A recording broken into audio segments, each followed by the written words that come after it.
नमस्कार, मैं हूं राकेश। आप लोगों के सामने स्वागत करता हूं वायरस और उससे होने वाली बीमारी परीक्षा में। यहाँ से जो क्वेश्चन आते हैं लगभग आपको संपूर्णता से मिल जाएंगे। ये कुछ ऐसे टॉपिक हैं जो कि परीक्षा में हर हालत में आएंगे, चाहे आप किसी परीक्षा की प्रिपरेशन कर रहे हो, यूपीपीसीएस की परीक्षा हो या यूपीपीआरटी आप देने जा रहे हैं या केवीएस पीआरटी। ऐसे क्वेश्चंस के लिए आपको हमेशा रेडी रहना होगा। ये हमारा 5वां लेक्चर है विज्ञान में। विज्ञान के लगातार 5 लेक्चर हो चुके हैं। लेक्चर नहीं देखेंगे प्लीज़ देख लीजिएगा, आपको कंटिन्यूटी मिल जाएगी, बिकॉज सारे लेक्चर कंटिन्यूटी में हैं। हम लोग विज्ञान में सबसे पहले डिजीज़ देख रहे थे। डिजीज़ में हम लोग आ गए हैं वायरस से होने वाली बीमारियाँ।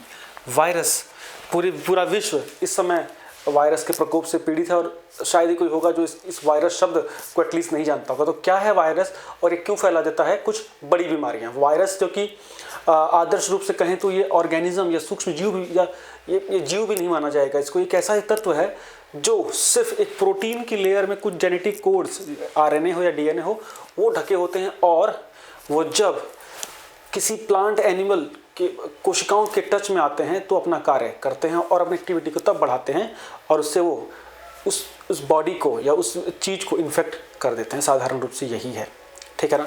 तो बेसिकली वायरस क्या है? वायरस कुछ नहीं है, एक कुछ जेनेटिक कोड्स हैं, है ना।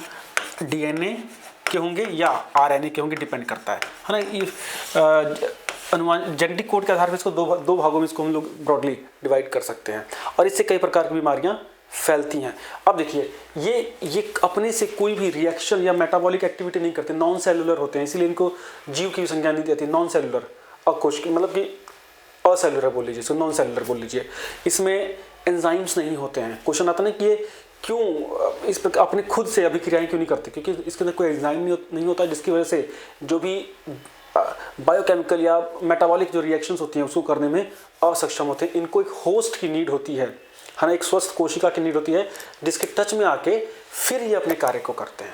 आप समझ रहे, इंडिपेंडेंटली ये कुछ नहीं करते। ये करीब बैक्टीरिया से 100 गुना तक छोटे होते हैं। स्मॉल पॉक्स इसका सबसे बड़ा वायरस है और पोलियो का जो वायरस हमने खोजा वो सबसे छोटा वायरस माना जाता है। बहुत बैक्टीरिया के मुकाबले भी लगा लीजिए इतने छोटे हैं ये, लेकिन इनके द्वारा फैलाई जाने वाली जो समस्याएं हैं वो बहुत गंभीर होती हैं। तो कौन कौन सी समस्याएं हैं उसको देखने की कोशिश करते हैं। वायरस के अगर हम शेप को अगर हम ब्रॉडली भाग में बांटें तो वायरस की शेप बेसिकली दो प्रकार की होती है। एक स्पाइरल, एक रॉड प्रकार की होती है ना, रॉड, और एक होती है स्फेरिकल, गोली आकार की। कोविड का आप लोगों ने देखा होगा वायरस का ना, जिस पर कोई स्पाइक्स लगे हुए। तो जैसे मैं अभी देख रहा था कि वायरस बेसिकली क्या होता है, it is small collection of genetic code, है ना, आइदर डीएनए और RNA surrounded by protein code. Protein की लेयर के साथ ही बने होते हैं। और ये आप लोगों ने देखा होगा ना, जब कोविड के ट्रीटमेंट के दौरान हम बोल रहे थे कि जिंक खाना चाहिए, जिंक खाना चाहिए। क्यों? बिकॉज वो जो जिंक होता है वो रिएक्शन करके जो उसकी प्रोटीन लेयर होती है इसको ही डिसबर्स्ट करते हैं, जिसकी वजह से ये वायरस नष्ट होता था। ठीक, तो प्रोटीन की कोटिंग में ये कुछ डीएनए आरएनए होते हैं जो कि वायरस के रूप में जाने जाते हैं, ठीक है। और इनका साइज इतने से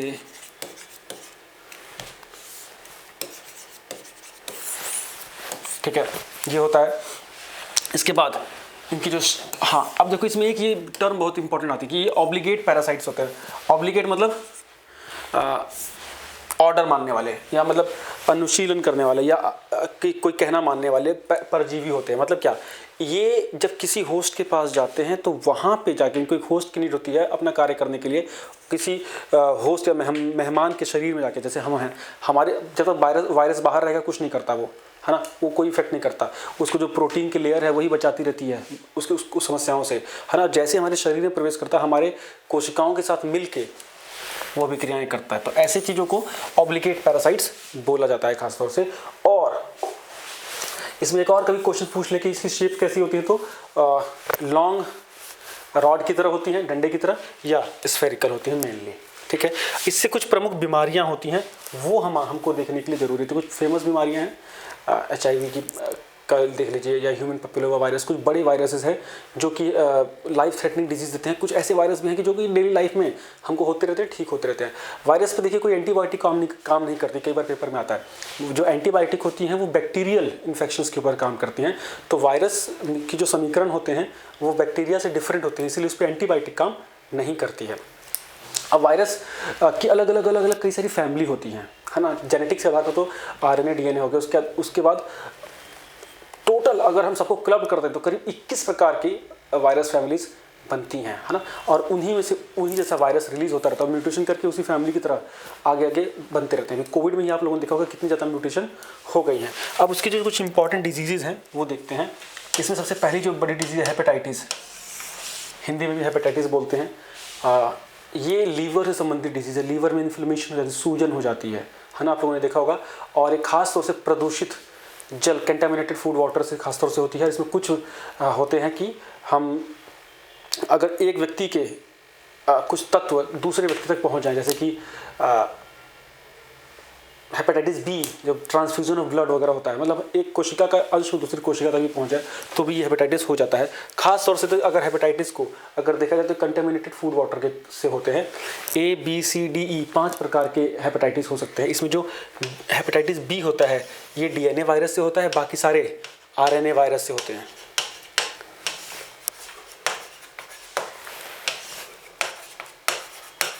हेपेटाइटिस बी इसीलिए इतना खतरनाक भी होता है ना। हेपेटाइटिस बी का जो असली कारण है, हेपेटाइटिस बी और हेपेटाइटिस सी का, इसका असली कारण होता है ब्लड ट्रांसफ्यूजन। जो कंटेमिनेटेड, अगर किसी को हेपेटाइटिस बी है उसका ब्लड ट्रांसफ्यूजन अगर कर दिया तो इनफैक्ट दूसरे व्यक्ति को भी हेपेटाइटिस बी होने की आशंका होती है। बाकी सब में खास तौर से जैसे बताया कि प्रदूषित जल और भोजन ही उसका कारण होता है। इसकी वजह से जो लीवर होता है वो पूरी तरह डैमेज हो जाता है और उस कंडीशन को बोलते हैं सिरोसिस। सिरोसिस वो कंडीशन होती है जिसमें लीवर फेलियर की ओर बढ़ने लगता है पूरा, है ना। लीवर अपने फंक्शंस को पूरी तरह काम नहीं कर पाता है। इसी की वजह से एक सिचुएशन क्रिएट होती है जिसको बोलते हैं जॉइंडिस या पीलिया, जिसे आप बोलते हैं, जिसमें बाइल्स हमारी बॉडी में ज़्यादा बढ़ने लगते हैं। जो बिलिरुबिन पिगमेंट होता है वो ब्लड में इंक्रीज होता है। पीलिया साधारण भाषा में इसको लोग देखते होंगे। तो ये इसी से जुड़ी हुई बीमारी है, खासतौर से किससे? लीवर से। ये इतनी ज़्यादा मतलब बॉडी को नुकसान पहुंचाती है कि अगर किसी को हेपेटाइटिस हो जाए तो वो बहुत समय तक वो ब्लड डोनेट भी नहीं कर सकता है ना, ब्लड ट्रांसफ्यूजन उसका नहीं कराया जाता बहुत समय के बाद तक भी। ठीक है, तो पहली बीमारी तो खैर इंपॉर्टेंट ये हो गई। दूसरी है एक्वायर्ड इम्यून डिफिशिएंसी सिंड्रोम। दुनिया में बहुत ही खतरनाक बीमारी एक इम्यूनो डिफिशिएंसी डिजीज़ है, जिसमें कि हमारा इम्यून सिस्टम, हमारी जो रोगों से लड़ने की क्षमता है वही कॉम्प्रोमाइज़ होती है। हमारे शरीर में कुछ ऐसे सैनिक हैं, लगा लीजिए, हमारे शरीर में कुछ ऐसे पहरेदार हैं, कुछ ऐसे एक इम्यून सिस्टम की दीवार है जो कि जैसे भी कोई बाहरी अटैक होता है, हमारे पे इन्फेक्शन का अटैक होता है, वो लड़ने के लिए ऑटोमेटिकली रेडी होते हैं। हमारा सिस्टम उसको रेगुलेट कर देता है। लेकिन जब हमारे शरीर में ये बीमारी आती है तो ये हमारे उन सैनिकों को ही मार देती है, तो रोगों से लड़ने की क्षमता ही खत्म हो जाती है। नॉर्मल खांसी की बीमारी से ही लोग मर जाएंगे, ठीक ही नहीं होगी बीमारी वो। क्यों? हमें जो है जुखाम भी हो, वो जुखाम भी हमको सिर्फ और सिर्फ हमारे इम्यून सिस्टम से ठीक होती है। और सोचिए जब हमारा इम्यून सिस्टम ही खत्म हो जाए तो हमारा जुखाम भी ठीक नहीं हो पाएगा। इसीलिए HIV पॉजिटिव एड्स जो रोगी होते हैं 90% रोगी ट्यूबरकुलोसिस से मर जाते हैं, बिकॉज उनकी साधारण खांसी जो है वो टीबी में कन्वर्ट हो जाती है। तो खैर इसकी फुल फॉर्म है acquired immune deficiency syndrome.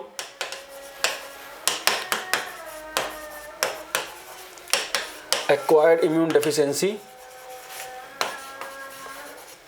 Syndrome, ठीक है। और ये होता है किसकी वजह से? HIV से, ह्यूमन इम्यूनो वायरस। ह्यूमन ये वायरस का नाम है और ये क्या है? रेट्रोवायरस प्रकार का वायरस है। रेट्रोवायरस को जो RNA वायरस होता है ना, जो RNA वायरस होता है उसको रेट्रोवायरस के नाम से भी जाना जाता है। तो ह्यूमन इम्यूनो वायरस, इस वायरस की जब ये वायरस शरीर में प्रवेश करता है तो ये कंडीशन डेवलप हो सकती है, एक्वायर्ड इम्यून डिफिशिएंसी सिंड्रोम, ठीक है। और इसकी जांच के लिए मैंने जैसे बताया था पिछली क्लास में टेस्ट में कि एलिसा टेस्ट होता है, ठीक है, एलिसा टेस्ट होता है। ये इस बीमारी में बेसिकली क्या होता है, इसमें हमारे जो WBC होते हैं वो कॉम्प्रोमाइज़ होते हैं। WBC मतलब श्वेत रक्त कणिकाएं। हमारे शरीर में जो रक्त होता है, ब्लड होता है, उसमें कई सारी चीज़ें होती हैं, कई सारे कंपोनेंट होते हैं, जैसे RBC होता है, WBC होता है, प्लेटलेट होता है, प्लाज्मा होता है ना। तो उसमें जो WBC होता है, सफ़ेद रक्त कणिकाएं, उनका कार्य होता है कि हमारे शरीर में प्रतिरोधक क्षमता, रोगों से लड़ने की ताकत बना के रखना। और जब ये वायरस अटैक करता है तो उसी WBC पे अटैक कर देता है और जब तक हमें पता लगता है कि HIV वायरस हमारे शरीर में है तब तक ये लगभग 80% WBC को नष्ट कर चुका होता है और इसके बाद सिचुएशन खराब हो जाती है। तो बचे हुए समय में हम सिर्फ रेट्रोवायरल मेडिसिन जो होती है ना वही यूज़ करते हैं ताकि जो हमारा ये WBC है और इन्फेक्ट ना हो, बस। और इसका कोई इलाज नहीं होता है। इसका अगर सही से ध्यान रखा जाए तो लोग काफ़ी लंबे समय तक भी जीवन अपने यापन कर लेते हैं। इसको फैलने का तरीका आप लोगों को पता है, मेनली ये इन्फेक्टेड मदर से बच्चों को फैल सकता है। ये सेक्सुअली ट्रांसमिटेड तरीके से एक दूसरे में फैल सकता है। अगर कोई व्यक्ति HIV वायरस से पीड़ित है और अगर वो अप्राकृतिक या असुरक्षित यौन संबंध बनाता है तो दूसरे व्यक्ति को फैल सकता है। या इसके अलावा कि यूज्ड सिरिंज जो हो रखी है जिसमें ऑलरेडी कोई ऐसा ब्लड या ऐसा कोई ब्लड के सेल्स हैं जो कि इन्फेक्टेड हैं, तो उससे अगर किसी दूसरे को, स्वस्थ व्यक्ति को अगर ब्लड ट्रांसफ्यूज किया जाए तो उससे भी आपको ये जो डिजीज़ है ये हो सकती है। ठीक हो गया। अब देखिए दूसरा क्वेश्चन लेके चलते हैं, मम्स। मम्स किस वायरस से होता है? पैरामॉक्सी वायरस, पैरामॉक्सी वायरस। ठीक है, इसमें जो हमारा गले में प्रॉब्लम, जो हमारे पैरानॉइड ग्लैंड है उसमें इशू होता है।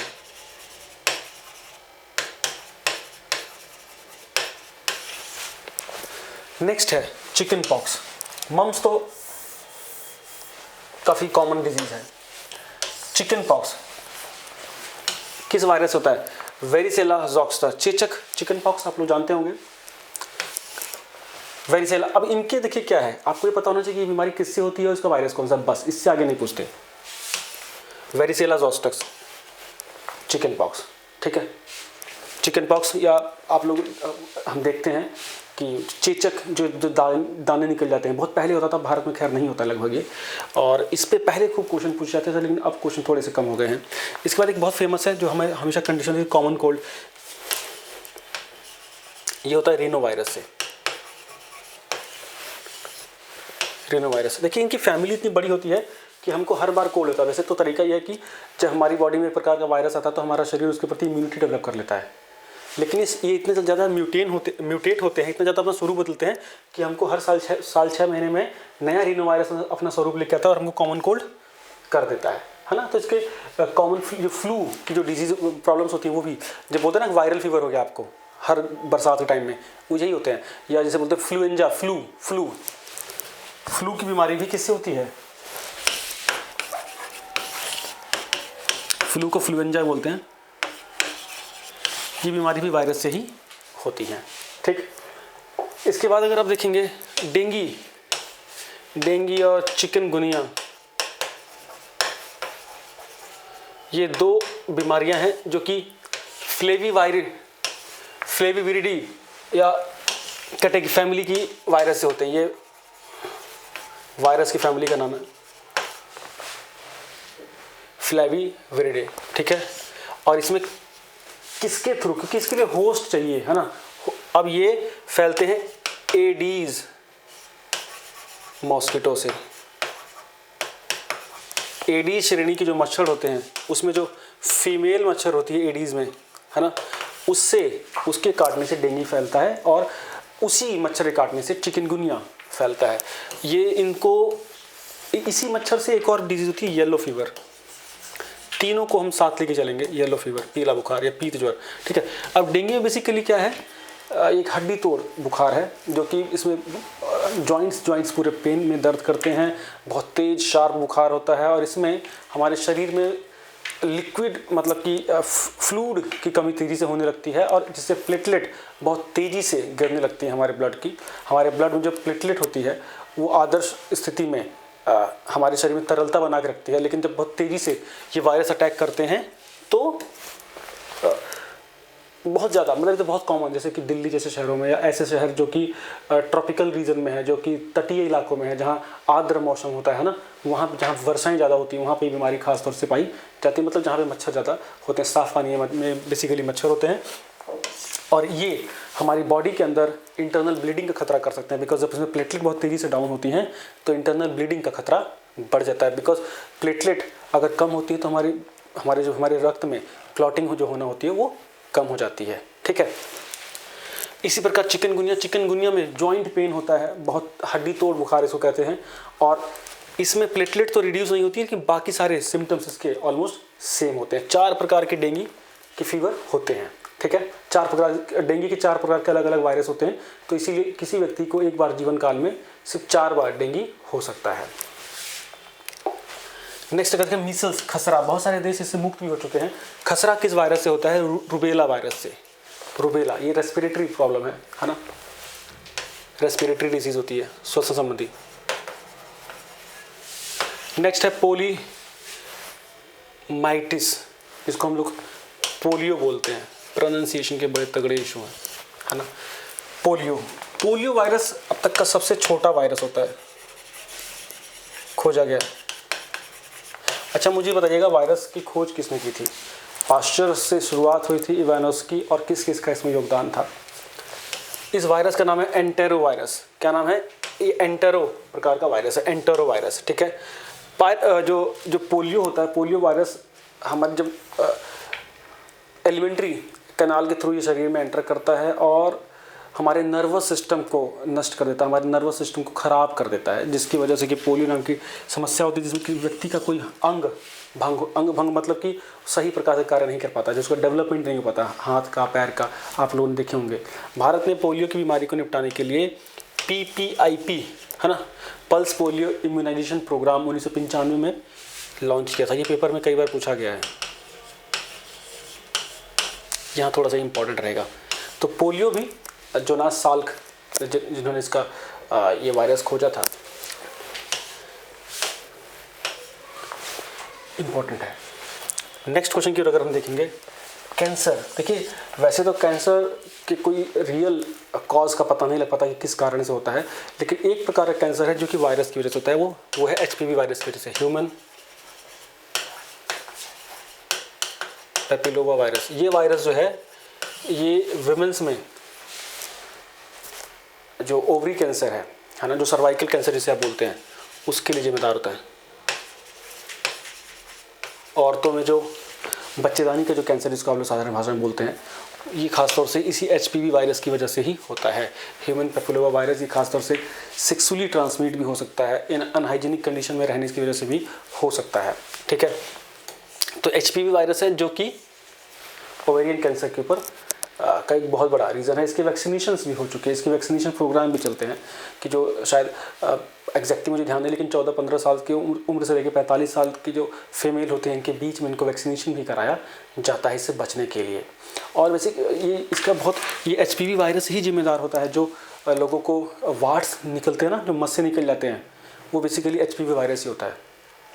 जो आप लोगों ने बहुत से लोगों को देखा होगा कि हम लोग जब अनहाइजीनिक शेविंग कर लेते हैं या कहीं ऐसी जगह शेविंग कर लेते हैं जो इन्फेक्टेड पर्सन के चीज़ें यूज़ हो जाती हैं, तो वो लोगों को वार्ड्स डेवलप हो जाते हैं, तो वो वही है, HPV वायरस की वजह से ही ये चीज़ें होती हैं।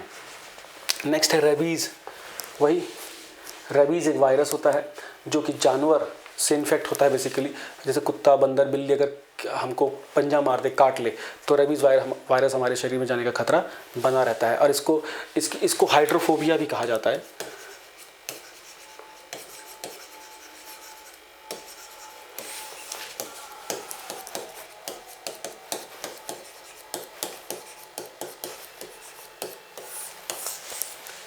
ठीक है, इसमें व्यक्ति को अगर जानवर काट लेता है और सही समय पे अगर रेबीज़ का वैक्सीनेशन नहीं किया गया, है ना, इस वायरस का अगर वैक्सीनेशन नहीं किया जाता है, तो व्यक्ति को कभी भी लाइफ में रेबीज़ की समस्या हो सकती है, रेबीज़ नाम की बीमारी हो सकती है, जो कि 100% फटाल होती है।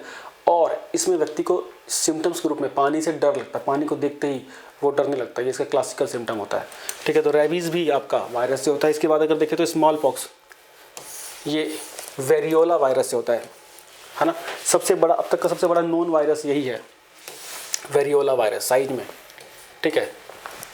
फिर है जीका वायरस, जो आप लोगों ने देखा होगा कुछ समय पहले आया था। जीका वायरस नाम से ही पता है, ये भी फीवर के, इसके बेसिक सिम्टम्स वही होते हैं, फीवर, गला खराब होना।